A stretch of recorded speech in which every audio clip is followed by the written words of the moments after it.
Vous vous souvenez de quelque chose, un petit détail? Allô, y'a personne au bout du fil? Nom de Zeus!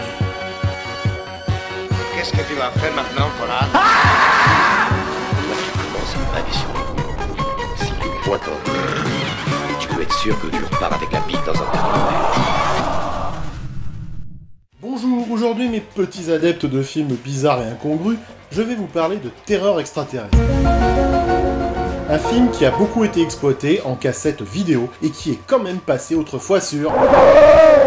Lors d'une partie de chasse, un chasseur bien beauf et son fiston sont agressés par des créatures volantes.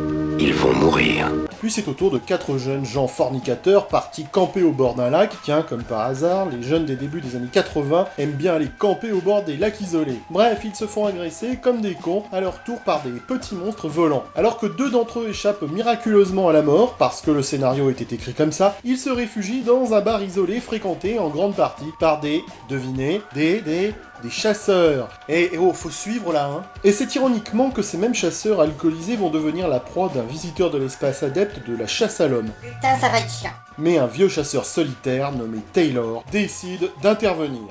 La jaquette dit rencontre d'un certain type à éviter. Moi je dis que c'est ce film qu'il faut éviter. Ta gueule! Non, je veux bien être progressiste et ne pas être méchant avec ce film, mais quand même il y a des limites. Visionner ce film est aussi agréable et incongru que d'avoir un concombre dans le cul. Bon, essayons d'être objectifs. Que dire sur ce film ? Commençons peut-être par le contexte. Lorsque Terreur extraterrestre sort en 1980, il est évident que son réalisateur, Brandon Clark, en bon opportuniste, veut prendre à contre-pied Alien de Ridley Scott. Non, ne riez pas. Sauf que là, le réalisateur n'a pas de sous, et il n'y aura pas de huis clos spatial, ni de xénomorphes carnassiers. Et Brandon Clark va donc être obligé de modifier la recette de cette malheureuse entreprise. Basé sur l'économie budgétaire, ce film utilise les décors forestiers et champêtres, ainsi que quelques chalets de l'Amérique profonde. On est dans le rural, le champêtre, y a pas à dire. Ça coûte moins cher que les décors intersidéraux. Bon, déjà, pour se donner une idée, ce réalisateur a tourné des films au nom évocateur comme Seven from Heaven, alias La Brigade des Anges, qui est une version un petit peu plus personnelle des Drôles de Dames. Ce Brandon Clark est vraiment un gros naze comme Christian Sorino. Vous savez pas qui c'est Christian Sorino? Bah c'est pas grave, je peux vous dire que c'est un gros naze. Avec un budget ridicule, des décors minimalistes, mais quelques effets spéciaux tout à fait acceptables quand même, ah bah ça y est, j'ai trouvé un point positif, Brandon Clark semble signer là, de l'avis des experts en cinéma, sa meilleure œuvre. Si le scénario est nul, le film ne sombre pas totalement dans le ridicule, grâce aux guest stars qui cabotinent à souhait. On a un Martin Landau, le mec qui a joué dans Cosmos 99 et Mission Impossible, entre autres, qui nous offre ici un rôle de paranoïaque qui a peur de l'arrivée des soviétiques. Va te faire branler, Trotskar.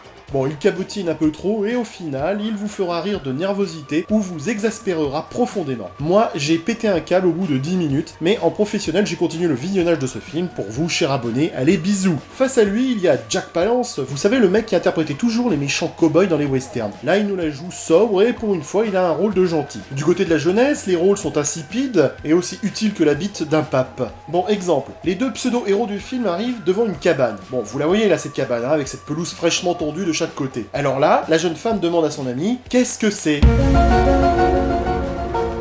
Tout le monde voit que c'est une cabane, et ben elle lui demande quand même « Qu'est-ce que c'est ?» Et là, cerise sur le gâteau, le jeune homme lui répond « Je ne sais pas ». Il lui répond « Je ne sais pas quand même, hein. Mais merde, c'est une cabane, les gars. » Ce genre de cabane, absolument pas en bois FSC, hein, sans planche d'épaisseur de 4 cm², dont le bois et les essences savent pourtant séduire les amoureux de la nature. Elle est simple de forme et pas du tout sophistiquée, comme le dialogue de cette scène irréaliste. Bref, les 2 jeunes cons sont tellement stupides qu'ils ne savent pas à quoi ressemble une cabane. Putain, vous allez arrêter avec cette musique, vous, hein. Poursuivons dans le grotesque avec cette cabane. Si, je vous assure, j'en ai pas fini avec elle. Cette cabane-là, vous la voyez toujours, hein. Et ben, comme elle est perdue au milieu de la campagne, elle soulève, pour une raison inconnue, une angoisse chez les 2 jeunes gens. Ils n'ont jamais vu de cabane au milieu de la campagne, alors ils sont angoissés. Bon, il s'approche quand même, au bout de quelques longues secondes, et une terreur qui n'est pas extraterrestre les saisit quand il s'apprête à ouvrir la porte de la cabane. C'est à ce moment-là qu'on comprend qu'on est dans le navet et non pas dans le nanar. Les scènes d'angoisse sont longues, mais longues, et c'est tellement mal mis en scène qu'on sait déjà qu'il ne va rien se passer. Et puis merde, les acteurs jouent mal, eux. Ta gueule! Notons une petite apparition de David Caruso, le rouquin de service dans Les Experts Miami, qui se fait buter comme un con dans ce film. En fait, tout le monde joue mal. T'as l'air de savoir de quoi tu parles.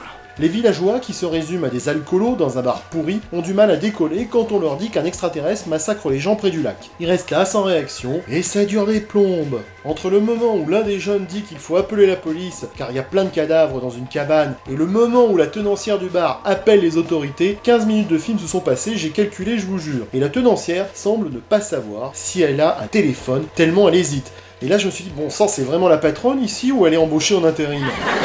Ah là là, mais le scénario est d'une indigence. Pourtant il me préfigure celui de Predator, puisque le sujet est le même. Un alien pratique de la chasse à l'homme, sauf que là, c'est dans un coin paumé de l'Amérique. Quand on regarde le casting, à la fin du film, on se rend compte que l'acteur dissimulé dans l'alien n'est autre que Kevin Peter Hall, c'est-à-dire le type qui va incarner le Predator dans les films du même nom. Dans ce film, il incarne un alien dolichocéphale au look rétro et bien ringard, comme on les aime dans les nanars. En fait, la seule originalité du film, et là je trouve un second point positif au film, la seule originalité, disais-je, repose sur les étranges créatures carnivores, en latex, employées par l'alien qui adore venir se coller aux victimes après avoir volé dans les airs en tournoyant comme des frisbees. Faut bien avouer que l'idée est intéressante, elle sera même reprise plus tard dans le fameux Predator. Car oui, mesdames, messieurs, dans Terreur extraterrestre, le chasseur de l'espace utilise une arme tout à fait originale, une sorte de frisbee organique, vivant, en forme de ventouse avec des rangées dedans. Au final, ce film minimaliste est une version rurale de Alien, qui utilise quand même des images choc, avec ses disques volants, mais également des ambiances bien glauques, en particulier avec la cabane isolée, où sont pendus les trophées du chasseur extraterrestre. Du redneck, bien barré, un alien belliqueux...